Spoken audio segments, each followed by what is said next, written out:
Halo, Assalamualaikum warahmatullahi wabarakatuh. Cek sound. Waalaikumsalam warahmatullahi Oh, wabarakatuh. ya, terima kasih Kang Giri. Dari tadi Daniel ini connecting to audio terus, kayaknya susah signal dia. Oke, gimana kabarnya teman-teman? Masih sehat dan semangat? Alhamdulillah masih Bu. Alhamdulillah ya. Tahanlah sebentar ya sebelum buka. Kita ngabuburitnya sambil belajar ya. Oke, dimulai aja ya teman-teman karena ini saya record juga sih nanti bagi teman-teman yang tidak hadir. Atau yang ketinggalan bisa rewatch atau diulang kembali, linknya akan saya sampaikan di materi pertemuan kedua nanti ya, tapi nggak update setelah kuliah sih, paling sehari setelahnya ya. Ya teman-teman, hari ini di mata kuliah Kang Daniel sudah aman? Kayaknya baru join nih dia, masih bekerja sepertinya ya. Oke, hari ini di pertemuan kedua ya, mata kuliah sistem lingkungan industri. Sebenarnya ini materi untuk 2 minggu pertemuan, pertemuan kedua dan ketiga. Nanti saya breakdown ya, untuk sampai pertemuan dua aja di minggu ini. Tapi materinya sudah lengkap sampai pertemuan ketiga. Jadi teman-teman bisa baca terlebih dahulu untuk nanti pertemuan ketiga. Oke, sebelum dimulai, minta tolong dipimpin doa supaya perkuliahan hari ini bermanfaat dan dipermudah.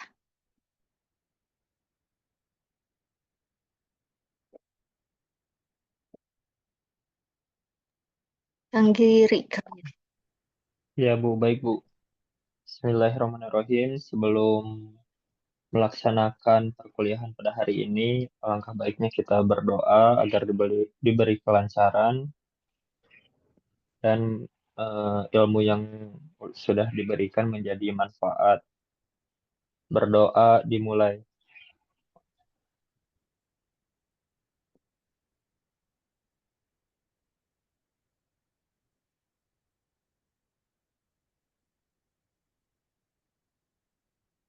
Berdoa dicukupkan. Ini oke.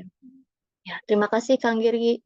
Ya, kalau sekarang pas berdoa tidak saya mute ya, nanti takut lupa di unmute pas pembahasan. Oke, teman-teman jangan lupa mengisi presensi ya, mengisi presensi di Litera. Jangan lupa konfirmasi kehadiran dosen dan konfirmasi kesesuaian dengan RPS ya. Apakah sesuai atau tidak sesuai. Tidak perlu perwakilan deh, semuanya juga boleh ya. Yang tidak boleh itu tidak ada yang mengkonfirmasi. Nah, itu akan berpengaruh terhadap kehadiran dosennya. Jadi mohon saling bantu ya. Di sini nanti untuk yang presensi yang akan saya hadirkan yang ini ya, yang hadir di Zoom ini, Kang Daniel dan Kang Giri. Ya, pertemuan kedua dan ketiga kita akan bahas masih tentang teori ya, teorinya tentang lingkungan dan industri. Harapannya nanti teori ini akan teman-teman bisa gunakan di pertemuan selanjutnya sampai ke yang lebih sulitnya di LCE ya, di LCE. Paling sulit saya terapkan di paling akhir. Oke, kemarin belum sempat ini ya, belum sempat dibagi untuk tugas presentasi mandiri di pertemuan kelima, keenam, ketujuh, dan ke-9. Saya sudah list ya di grup, nanti teman-teman isi aja pertemuan kelima mau siapa tuh. Mumpung masih mudah pertemuan kelima. Pertemuan kelima mudah tuh. Gary ke-7 ternyata ya, ke-7 Green Manufacturing juga oke. Daniel ke-6 ya. Daniel ke-6 tentang sustainable. Oke, sustainable juga. Ben, oke. Kalau presensi bisa kalian akses. Ada yang gagal kayaknya. Gagal Ibu terlewat di liter. Padahal di jadwal tetap jam 5 ya. Kalau litera. Terjadwalnya kapan itu? Takutnya saya salah menjadwalkan. Jam 5 Bu, cuman selesainya itu jam 11.40 bukan 18.40. Oh, sebentar ya. Coba saya cek dulu ya. Kayaknya setiap minggu kayak gitu ya? Susah absen Kemarin kalian. kan sama. Oh iya, 11.40. 18.40, pantes nggak bisa. Ntar saya coba dulu. 18.40. Oh, kesemuanya. Semua pertemuan harus dicek satu-satu ternyata. Nanti ini PR setelah kuliah. Tapi yang hari ini sudah saya perbaiki, coba teman-teman cek ulang. Baru saya udah perbaiki, coba di refresh, terus coba isi presensi lagi. Dari minggu kemarin soalnya begitu ya. Ternyata memang selesainya 11.40, bukan 18.40. Ya, sambil dicoba presensinya, kembali lagi ke materi, sudah tampil kembali materinya. Udah, Bu. Oke, aman ya. Takutnya nanti sudah panjang lebar kali tinggi, ternyata nggak tampil materinya. Oke, ini untuk tujuan ya, tujuan untuk pembelajaran kedua dan ketiga, kalian harus sampai bisa memahami definisi ya, konsep, terus prinsip-prinsip dan faktor-faktor lingkungan hidup, industri, ekologi industri, ekosistem kawasan industri, dan industri yang berwawasan lingkungan. Sampai ke sini. Ini adalah tujuannya. CPL-nya pakai yang bisa mengidentifikasi dampak lingkungan. Sampai ke sana ya. Nah, untuk submateri saya bagi jadi dua. Nanti untuk pertemuan dua kita sampai ke ekosistem kawasan industri untuk dampak industri terhadap lingkungan di pertemuan ketiga ya, minggu depan. Oke, sebagai pengantar tentang lingkungan dan industri ya, tentang lingkungan dan industri, dengan pesatnya perkembangan manusia ya, semakin banyak kita manusia tuh makin banyak kebutuhannya, kebutuhan manusia dan juga teknologi. Banyaknya kebutuhan manusia dan teknologi ini berdampak pada pasti berdampak pada bidang industri, baik semua industri sepertinya ya, baik industri manufaktur maupun jasa ya, apalagi sekarang sudah dimanjakan dengan teknologi deh. Misalkan kalau dulu beli ya, belanja kebutuhan sehari-hari harus ke pasar, ke toko, kalau sekarang sudah bisa online. Nah, tentunya semua aktivitas manusia ini tentang kebutuhan manusia, teknologi akan berdampak ya di bidang industri. Kalau industrinya semakin pesat ya perkembangannya, tentunya ada potensi eh, yang dihasilkan oleh produksi tersebut. Bisa barangnya ya, bisa juga produk sampingnya, itu akan semakin banyak juga. Nah, sedangkan alam dan lingkungan bersih itu merupakan tanggung jawab semua pihak ya, mulai dari pemerintah hingga masyarakat, termasuk kalangan swasta maupun perusahaan.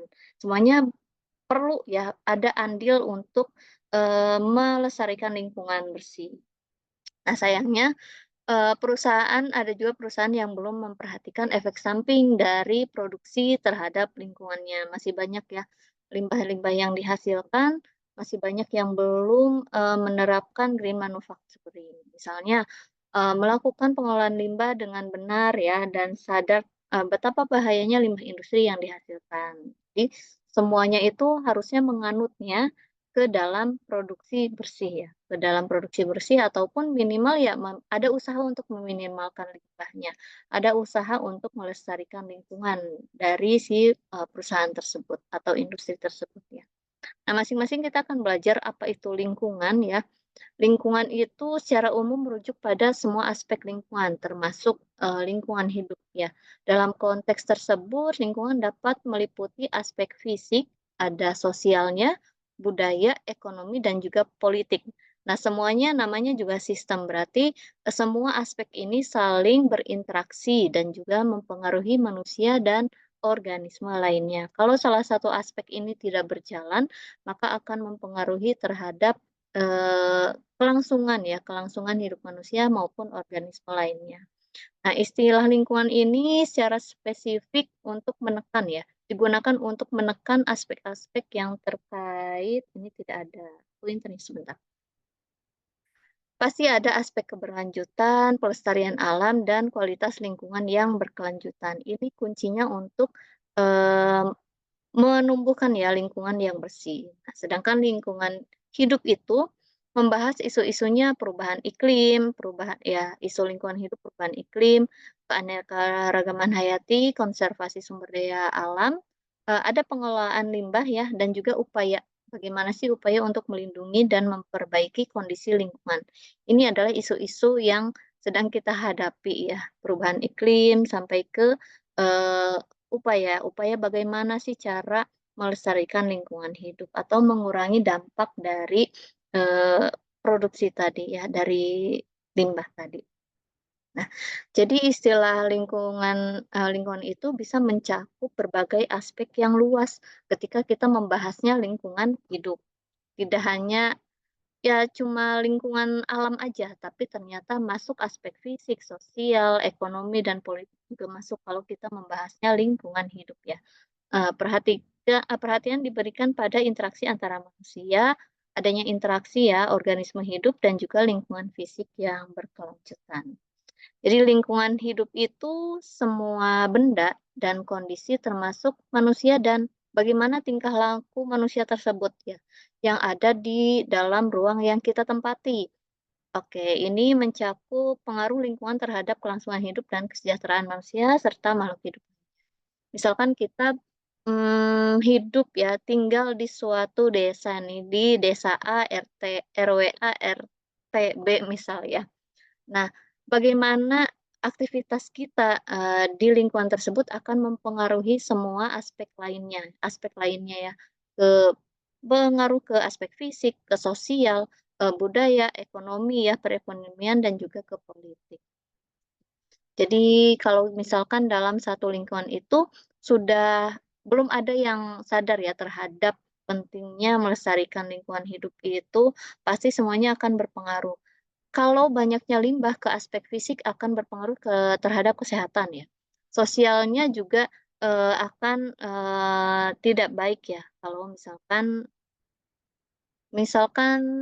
aktivitas ataupun habit-nya dibentuknya ya buruk juga. Tentunya ke beberapa aspek, tidak hanya berpengaruhnya ke satu aspek, jadi saling melengkapi ya. Tidak hanya mencakup aspek fisik seperti udara, air, tapi tadi ya faktor sosialnya, ekonomi, dan budaya juga memang berpengaruh. Faktor apa saja sih penentu lingkungan ya? Jadi untuk mengidentifikasikan dan lebih memahami sifat-sifat lingkungan dan dampaknya, serta bagaimana sih upaya untuk menjaganya, ya ada beberapa faktor. Yang pertama ada 4 ya, jenis dan jumlah masing-masing unsur dalam lingkungan. Jenisnya ini, lingkungannya terdiri dari berbagai unsur. Unsurnya ada udara, ada tanah, ada air, tumbuhan, hewan, mikroorganisme, semualah yang ada di lingkungan hidup ya. Nah, komposisi dan konsentrasi dari semua unsur ini bisa mempengaruhi sifat dan kondisi lingkungan gitu. Misalkan kalau tanahnya terlalu banyak, tidak ada mikroorganisme yang hidup misalnya, tidak ada cacing, oh berarti itu ditandakan tanahnya tidak subur, nah seperti itu. Pokoknya kalau tidak ada mikroorganisme yang bisa tumbuh, berarti ada masalah dari sifat-sifat atau, sifat kondisi tanah tersebut. Contohnya lagi kadar polutan dalam air atau, udara ya, itu bisa mempengaruhi kualitas lingkungan. Kalau banyak asap juga ya, ke kesehatan, ke manusia juga akan berdampak, tidak nyaman ya, tidak nyaman.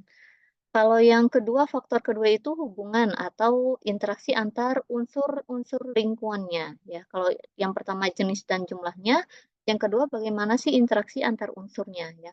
Jadi unsur-unsur dalam lingkungan itu saling berinteraksi dan, ada hubungan yang kompleks. Misalkan, tumbuhan membutuhkan sinar matahari buat fotosintesis ya, butuhnya apa saja, sinar matahari, air, terus, nutrisi dari tanah untuk bisa tumbuh. Sementara, hewan dan mikroorganisme dapat mempengaruhi siklus nutrisi dan pergerakan energi dalam ekosistem, tumbuhan. Jadi ada interaksinya ya, antara tumbuhan dan juga mikroorganisme kalau di sini. Dan, membutuhkan sinar-sinar yang lain. Yang ketiga, faktor ketiga itu kelakuan atau kondisi unsur lingkungan. Nah, kita mulai lihat nih ya polanya. Pola atau kelakuan, kondisi unsur lingkungan. Kelakuan atau perilaku unsur lingkungan bisa mempengaruhi sifat lingkungan secara keseluruhan. Contohnya, pola curah hujan. Kalau sekarang sering hujan nih, ada nggak dampak ke lingkungannya? Ada yang merasakan pulang kerja kebanjiran, melewati daerah banjir ya? Ya, pokoknya itu ada kondisi unsur lingkungan yang mempengaruhi lingkungan hidup. Contohnya tadi pola curah hujan, suhu udara, arah angin, ya kecepatan aliran air dapat mempengaruhi iklim dan juga hidrologi suatu daerah. Faktor yang keempat, faktor non material ya. Ini meliputi keadaan, suhu, cahaya, energi, dan juga kebisingan. Contohnya suhu udara yang tinggi bisa mempengaruhi tingkat kelembapan dan laju penguapan air. Cahaya matahari juga penting ya dalam proses fotosintesis tumbuhan. Sementara tingkat kebisingan yang tinggi itu dapat mempengaruhi kesehatan manusia dan juga hewan. Ya, ini ada faktor-faktor penentu lingkungan. Tergantung jenis dan jumlah masing-masing unsur lingkungannya, bagaimana interaksi tiap unsur, bagaimana kondisi ataupun kelakuan ya tiap unsur lingkungan dan juga faktor non material.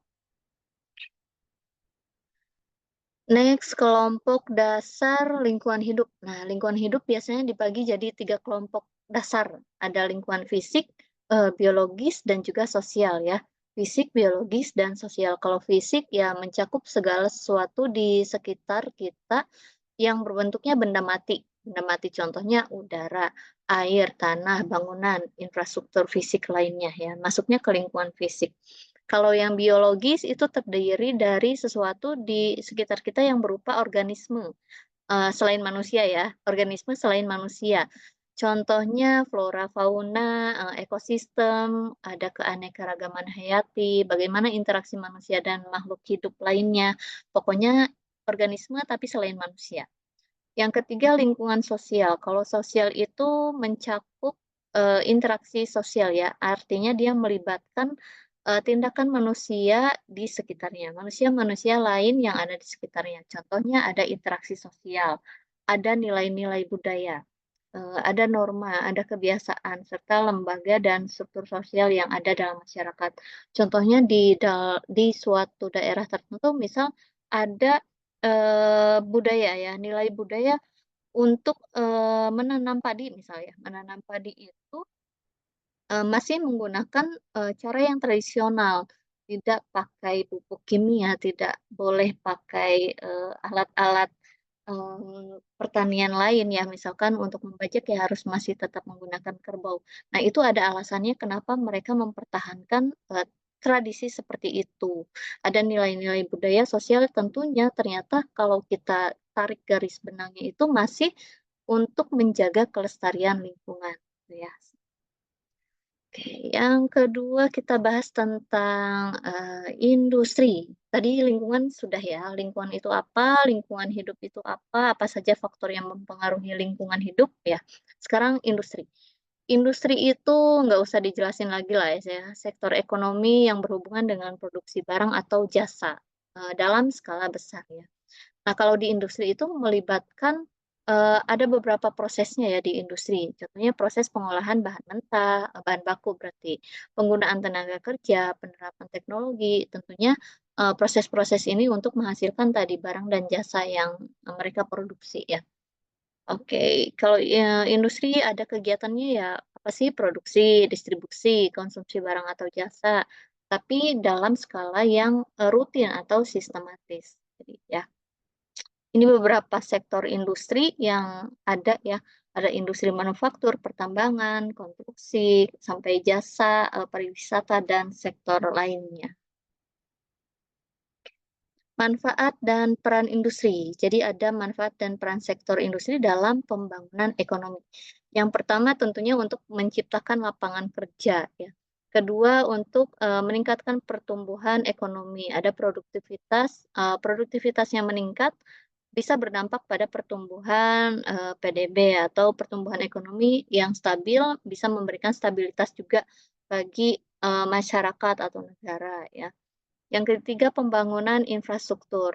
Dalam rangka pembangunan infrastruktur itu tidak hanya mendukung kegiatan industri, tapi juga bisa mendorong sektor yang lainnya dengan adanya pembangunan infrastruktur ya. Contohnya pertumbuhan ekonomi secara keseluruhan di daerah pembangunan tersebut ya, Mas. Untuk masyarakat juga bisa ada penambahan gitu kan, tambahan dari sektor ekonomi. Ada peningkatan nilai tambah. Nah, hal ini juga berarti kalau negara dapat menjual produk dengan harga yang lebih tinggi, berkontribusi juga pada pendapatan negara melalui ekspor. Ini beberapa peran sektor industri untuk pembangunan ekonomi ya. Adanya substitusi impor. Untuk pengelolaan lingkungan, bab ketiga kita membahas tentang bagaimana pengelolaan lingkungannya. Nah, kenapa harus dikelola ya? Ini untuk berfungsi mewujudkan perbaikan kualitas lingkungan hidup yang diselenggarakan dengan asasnya keberlanjutan dan juga asas manfaat ya. Jadi penyelenggaraan pengelolaan lingkungan hidup itu tujuannya untuk bisa mewujudkan pembangunan berkelanjutan berwawasan lingkungan melalui prinsip-prinsipnya good environmental governance ya. Oke. Nah, untuk regulasinya bisa dilihat nanti untuk pasal 5 Undang-Undang Nomor 23 tentang pengelolaan lingkungan hidup. Atau juga bisa nanti manajemen lingkungannya itu di ISO 14001 ya. Beberapa regulasi untuk pengelolaan lingkungan hidup. Tujuan pengelolaan lingkungan hidup, kenapa harus ada pengelolaan ya? Yang pertama untuk mencapai hubungan keselarasan antara manusia dan lingkungan hidup. Yang kedua, bisa mewujudkan atau terwujudnya manusia sebagai pembina lingkungan hidup. Kalau setiap orang minimal, paham ya ataupun ada jiwa lingkungannya lah, dia paham untuk bagaimana pentingnya menjaga lingkungan, satu keluarga, satu orang aja, ini sudah sangat berdampak terhadap lingkungan hidup kita. Yang ketiga, untuk mengendalikan pemanfaatan sumber daya dengan baik, jadi tidak adanya eksploitasi secara berlebih-lebihan ya. Dengan tentunya ini harus diselaraskan, harus ada dukungan dari regulasi pemerintah ya, ada regulasi bagaimana penggunaan sumber daya alam dengan cara regulasi tersebut. Selanjutnya melaksanakan pembangunan berwawasan lingkungan. Nah, ini adalah tujuan akhirnya sih, tujuan akhirnya sampai ke pembangunan berwawasan lingkungan untuk bisa mengelola semua ini ya. Tentunya untuk melindungi lingkungan dari dampak kerusakan dan pencemaran. Makin kerasa ya, makin ke sini kayaknya suhu udara tuh makin panas ya, atau banjir tuh atau hujan tuh kok sekarang tidak bisa diprediksi. Kalau dulu kan ada musim hujan, ada musim kemarau ya, sekarang udah campur aduk. Nah, itu salah satunya contoh dari dampak eee, pengelolaan lingkungan hidup yang tidak tepat. Ada dampak-dampak aspek-aspek yang berpengaruh, gitu.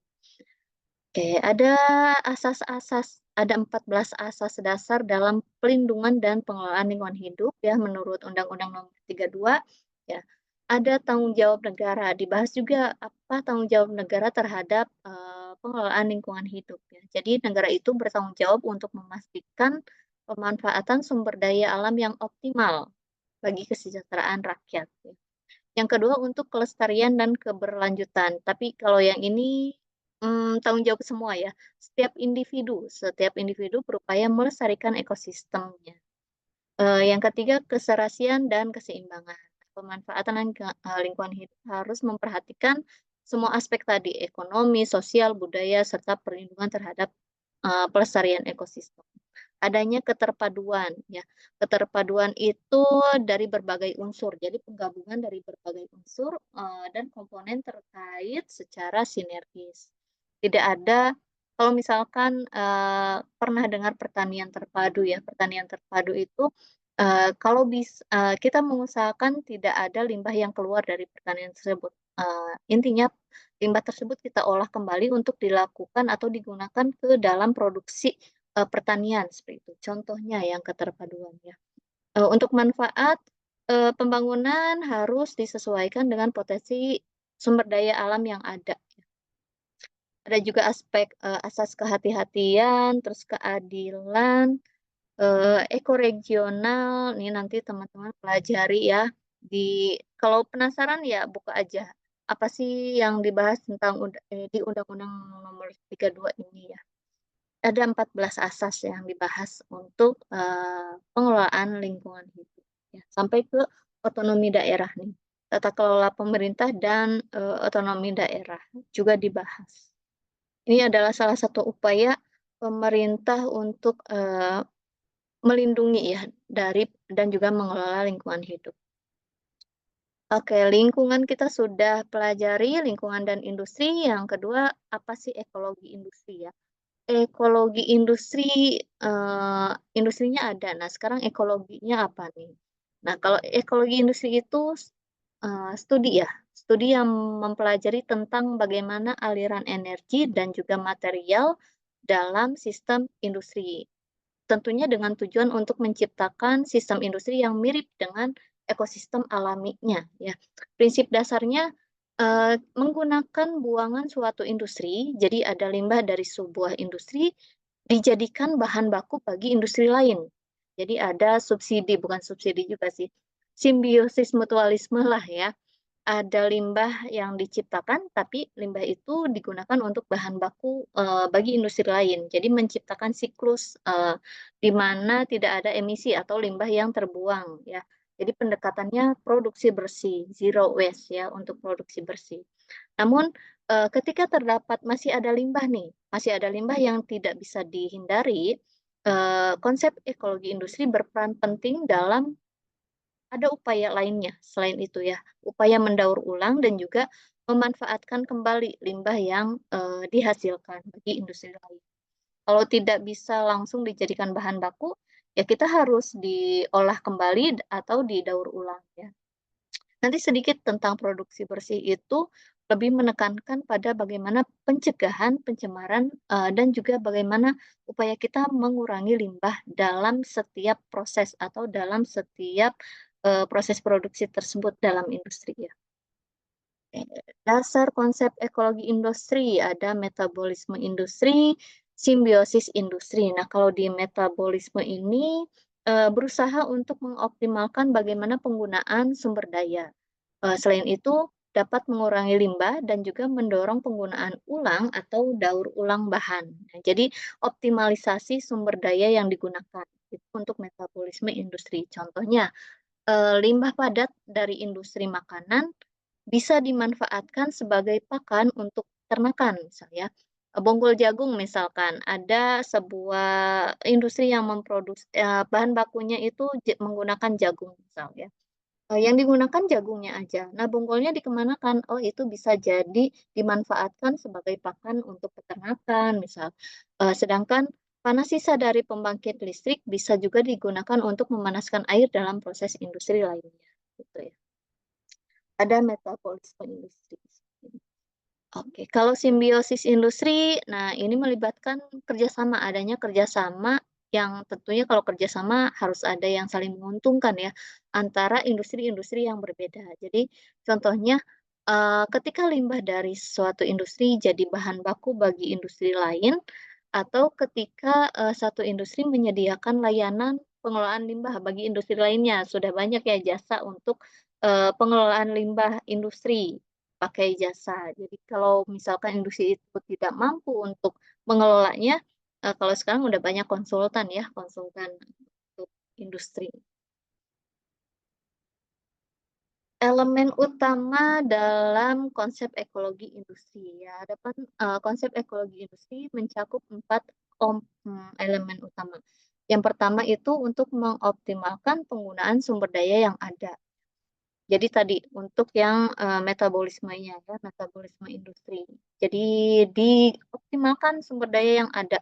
Jangan sampai mentang-mentang jagung banyak ya, jagung banyak, tapi nanti limbah yang dihasilkan juga banyak misalnya sumber daya. Yang kedua menciptakan siklus material yang tertutup tadi ya, dan juga meminimalkan emisi yang ada. Yang ketiga, proses dematerialisasi dan juga pengurangan ketergantungan pada sumber energi yang tidak terbarukan. Jadi hindari ya, kalau bisa hindari sudah mulai dikurangi penggunaan sumber energi yang tidak terbarukan. Contohnya, kalau dulu masak masih pakai minyak tanah ya, karena minyak tanah itu tidak terbarukan, pemerintah mengubahlah regulasinya menjadi bahan bakar gas misalnya. Itu ada salah satu contoh untuk proses dematerialisasi ya. Yang keempat, pengembangan sistem pertukaran limbah yang bermanfaat. Bagaimana sih pengembangan ekologi pada ekosistem industri ya? Nah, ini pengembangan ekologi pada sistem industri ada 4 ciri ya yang analog dengan sistem industri pada umumnya, yaitu dari material, keragaman kawasan dan juga perubahan secara perlahan-lahan ya.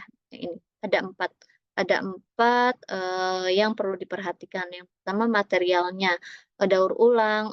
Kalau sistem industri sama-sama daur ulang dan pengaliran energi ya. Berdasarkan keragamannya, kalau di ekosistem keragaman spesiesnya, organisme, kebergantungannya dan juga keragaman informasi. Kalau di sistem industri berarti ya ada keragaman spesies juga sama ya dan keragaman informasi. Cuma pasti berbeda untuk kedua sistem ini. Untuk kawasan nih, kalau yang ekosistem menggunakan sumber daya alam lokal dan juga menghargai keterbatasan sumber daya alam di area kawasan. Kalau di industri, dia menggunakan sumber daya alam dan limbah di kawasan industri. Menghargai keterbatasan sumber daya alam di area kawasan industri. Adanya juga kerjasama antar pelaku di kawasan. Oke, bagaimana pengembangan ekologi pada ekosistem industri? Nah, ini tadi ya, siklus material, ini penjelasannya dari keempat aspek ini. Nah, kalau siklus material dan bahan baku itu proses produksi menghasilkan produk limbah yang bisa didaur ulang dan menjadi energi yang dapat dimanfaatkan organisme lain. Limbahnya pun harus bermanfaat ya, harus kita manfaatkan kembali. Sedangkan kalau yang keragaman dan kebergantungan kerjasama juga suatu industri dalam mendorong pemanfaatan limbah. Jadi adanya kerjasama untuk pemanfaatan limbah, adanya keragaman informasi antar industri dengan kesepakatan bahwa limbah itu dipahami sebagai produk yang bernilai, bukan malah sebagai masalah ya, tapi dianggap sebagai produk yang bernilai dan bermanfaat untuk industri lain. Kawasan ini konsep pengembangan sistem ekologi industri dalam kawasan pemanfaatan materialnya, sumber energi, limbah, dan energi di sekitar dengan mempertimbangkan keterbatasan. Ya. Nah, ini ada perubahan secara perlahan-lahan. Sumber daya alam seperti yang fosil ya, fosil munculnya kan secara perlahan, tidak bisa dia tumbuh secara cepat ya. Untuk minyak saja tuh dari timbunan berapa tahun fosil ya, jadi tidak untuk diperbaharuinya akan sangat lama. Jadi bisa ribuan tahun. Jadi sumber daya yang ada itu dapat diperbaharui dan yang tidak dapat diperbaharui ya. Ya, jadi ada yang regeneratif. Regeneratif itu sinar matahari secara alami ya diperbaharui dalam skala waktu yang cukup lama. Namun kegiatan industri seringkali bergantung pada sumber daya alam yang terbatas dan tidak dapat diperbaharui. Makanya tadi ada siklus optimalisasi bahan baku tadi ya, bahan baku atau sumber daya alamnya. Untuk ekosistem kawasan industri, tadi kan ekosistem industri kita sudah bahas, sekarang ekosistem di kawasan industri atau disebutnya eco-industrial park ya, eco-industrial park. Konsep ini dikembangkan atau konsep pengembangan dari kawasan industri yang mengadopsi prinsip-prinsip ekologi industri dalam operasionalnya, dalam operasinya. Nah, dengan green manufacturing ya, teknologi hijau, tujuannya untuk meminimalkan dampak negatif terhadap lingkungan, mempromosikan efisiensi sumber daya dalam jumlah dan juga upaya untuk menciptakan kawasan industri yang berkelanjutan ya. Jadi nanti ada contoh-contoh eco-industrial park nanti disampaikan di pertemuan minggu depan ketiga. Ya. Nah, ini adalah ekosistem kawasan industri. Jadi hubungannya ekosistem kawasan industri dalam pembangunan berkelanjutan ya. Jadi pengembangan industri nanti mendatang tujuannya sudah bukan hanya bagaimana memperbanyak keuntungan ya, tapi juga sudah memperhatikan lingkungan dengan industri yang berkelanjutan dengan pendekatan ekologi industri agar pembangunan itu berkelanjutan bisa tercapai. Maka kawasan industri mengadopsi ekologi industri dalam ekosistemnya atau disebutnya ada kawasan industri ya, Eco-Industrial Park ditambah dengan teknologi hijau ya. Jadi ada pendekatan dasarnya itu ekologi industri, tujuannya tentu untuk pembangunan yang berkelanjutan. Kalau misalkan pemerintah ada tujuannya pembangunan berkelanjutan, tapi tidak memperhatikan bagaimana praktik-praktik di industri itu tidak akan mendukung ya, tidak akan mendukung proses tersebut atau proyek tersebut. Bisa untuk eco-industrial park atau juga sebagai tambahan teknologi hijau. Oke, ini adalah rencana pengembangan ekosistem kawasan industri memerlukan ada beberapa komponen yang bisa memperlancar pengembangan pembangunan berkelanjutan. Harus ada sistem alam ya. Sistem alam ini mengacu pada pendekatan yang meminimalkan dampak negatif pada lingkungan dan juga memperkecil biaya operasional. Namanya juga industri ya. Nggak mau kayaknya untuk bisa memperhatikan dampaknya pada lingkungan butuh biaya juga yang tidak sedikit ya untuk mengelola limbah itu ya. Jadi ada upayanya untuk memperkecil biaya operasional. Oke, contoh-contohnya praktik-praktik ramah lingkungan dalam operasi kawasan industri, ada pengolahan limbah yang efektif ya, penggunaan sumber daya alam yang berkelanjutan dan juga perlindungan terhadap keanekaragaman hayati. Kalau di komponen energi, nah di energi itu fokus pada penghematan energi. Ya, jadi bisa digunakan sumber energi yang terbarukan atau penerapan teknologi yang ramah lingkungan. Pokoknya ada pergantian energi ada upaya untuk menghemat energi di perusahaan tersebut atau di industri tersebut. Nah, next aliran material. Nah, kalau aliran material ini prinsipnya menyatakan kalau limbah itu dianggap produk yang berharga. Jadi jangan sampai langsung dibuang ya. Diolah kembali atau kalau bisa kita jual kembali untuk memperoleh tadi ya ada tambahan benefitnya gitu. Ya, sehingga aliran material ini di kawasan industri dapat dioptimalkan untuk menciptakan efisiensi dan juga mengurangi dampak lingkungan. Oke, yang keempat pengelolaan kawasan. Nah, kalau pengelolaan kawasan ini harus mendukung pertukaran produk ya. Jadi terciptanya sinergi dan juga kerjasama antar perusahaan untuk menghadapi perubahan regulasi, tantangan ekonomi, dan juga perkembangan teknologis sehingga menguntungkan di semua pihak. Ini menurut Undang-Undang Republik Indonesia Nomor 3 tentang perindustrian ya, tahun 2014. Oke. Manfaat Eco-Industrial Park ya bagi perusahaan. Nah, perusahaan juga bisa adanya penurunan biaya bahan ataupun material jika menerapkan Eco-Industrial Park. Bisa menurunkan penggunaan energi, menurunkan biaya pengolahan limbah, dan juga menurunkan biaya perekrutan pegawai ya. Tapi dampaknya bagi manusia seperti apa? Kalau ada pengurangan perekrutan pegawai misalnya, itu harus memperhatikan semua aspek. Nah, untuk lingkungan, berkurangnya permintaan sumber daya alam ya, berkurangnya jumlah limbah dan menurunkan biaya pengelolaan limbah. Bagi masyarakat, ekonomi masyarakat meningkat, aksesnya juga mudah terhadap produk yang dibutuhkan ya. Hidup masyarakat itu lebih sehat karena udara dan airnya itu lebih bersih, karena pengelolaan limbah dan emisi dapat diatur dengan baik jika sudah diterapkan Eco-Industrial Park. Oke. Ya, untuk dampak lingkungan industri terhadap lingkungan nanti kita akan bahas di pertemuan 3 ya, sampai ada beberapa contoh dalam penerapan Eco-Industrial Park. Ini kita bahas di, nah ini contohnya nanti kita bahas di pertemuan ketiga deh, masih banyak ya. Oke, teman-teman, untuk materi sudah selesai. Saya akan jelaskan untuk tugasnya dulu ya, untuk tugas di pertemuan kedua. Menurut pemahaman kalian aja, menurut pemahaman kalian setelah tadi perkuliahan ya, dicicil aja. Misalkan ada materi yang belum tersampaikan di pertemuan ketiga nanti ya, dicicil bagaimana sih hubungan antara lingkungan, industri dan pengelolaan lingkungan. Kalau ini menurut kalian dulu nih, menurut pendapat kalian, kalau misalkan ada yang mendukung dari pendapat kalian ya sertakan referensi yang mendukungnya ya, mendukung statementnya teman-teman.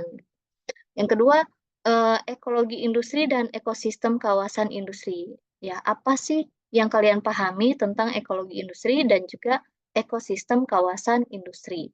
Yang ketiga, bagaimana dampak industri terhadap lingkungan, terus apa saja isu-isu lingkungan di kawasan industri, dan industri berwawasan lingkungan. Contohnya ya, contohnya untuk industri berwawasan lingkungan apa saja? Stop share. Wait.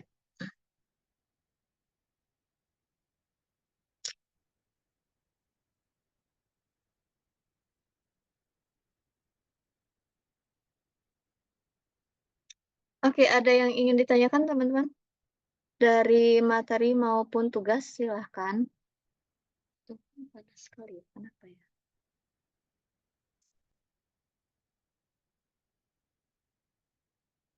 Masih aman ya? Teori sih kalian pasti tidur lah kayaknya. Enggak lah ya. Kalau teori bisanya pinter-pinternya teman-teman aja kalau misalkan yang disampaikan itu boring nanti bisa dibaca ulang atau jangan puas dari materi yang disampaikan. Karena teori ini banyak sekali sumber-sumbernya. Banyak sekali sumber-sumbernya kalau kalian cari. Nanti pengertian lingkungan aja bisa menurut siapa itu banyak sekali. Aman ya? Kalau aman, silahkan nanti diisi yang di grup. Sudah ada yang terbaru nggak? Di 4. Pertemuan 5 berarti otomatis Kang Dani nih. Pertemuan 5 Kang Dani Firmansyah tentang komponen dan pengelolaan ekosistem. Ya, nanti teman-teman persiapkannya PowerPoint-nya aja, nggak usah makalahnya.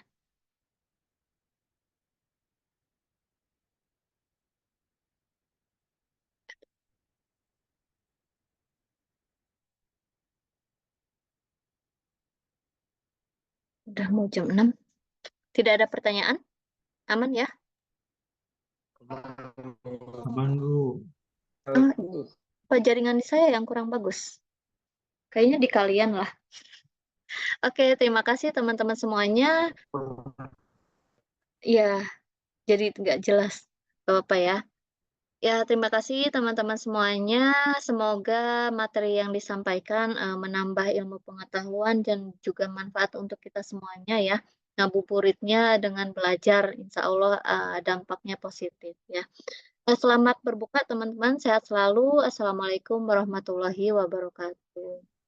Waalaikumsalam Waalaikumsalam warahmatullahi warahmatullahi wabarakatuh. wabarakatuh. Terima kasih.